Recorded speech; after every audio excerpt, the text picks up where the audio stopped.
ለምንድነው ሊቨርፑል ለዊርዝ 116 ሚሊዮን ፓውንድ የከፈለው? መቼም ለቀጣይ ዓመታት ቡድን ግንባታ ክሪቲካል እንደሆነ ቢያምኑ ነው።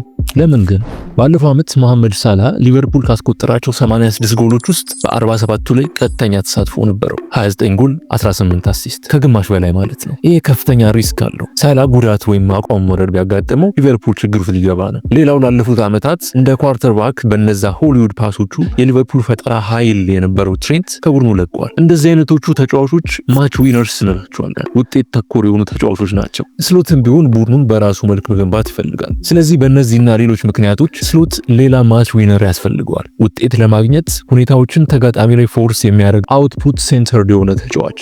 ፍሎሪያን ዊርዝ ማለት ይሄ ነው። ፕሌይ ሜከር፣ ኤ ፕሌየር ሁ ሜክስ ፕሌይስ። በአውሮፓ 5 ታላላቅ ሊጎች በጨዋታ ወደ 1 የሚጠጋ ጎል ክሬቲንግ አክሽንስ በማድረግ 4ኛ ነው። ጎል ክሬቲንግ አክሽንስ ማለት ጎሉ ከመግባቱ በፊት የማጥቃት እንቅስቃሴ ውስጥ የተደረጉ አክሽንስ ናቸው። ዊርዝ በ31 ጨዋታ 25ቱን በቋሚነት ጀምሮ ካደረጋቸው 26 ጎል ክሬቲንግ አክሽንስ 18ቱ በክፍት ጨዋታ የተደረጉ ፓሶች ናቸው። ዊርዝ ታዲያ ክሬቲቭ ፓሰር ብቻ አይደለም፣ አስደናቂ የአጭር ርቀት አክሰለሬሽን፣ የ3-5 ሜትር ኤክስፕሎሲቭነስ አለው። ተጋጣሚ ሰፓሬሽን የመፍጠር አቅም ይሰጠዋል። በዛ ላይ ውሳኔዎቹ ፈጣን ናቸው። በእነዚህም ምክንያቶች ዊርዝ የተጋጣሚ ቦክስን ለማጥቃት ጎል ለማግባት ወደ ስፔስ የሚሮጥ በ2024-25 ቡንደስሊጋ በ31 ጨዋታ 25 ቋሚነት 22 ጎል ተሳትፎ ነበረው። አውትፑት ሴንተርድ ማች ዊነር ዊርዝ እንዴት ከሊጉ ኢንቴንሲቲ ጋር ይላመዳል የሚለውን የምናየው ይሆናል።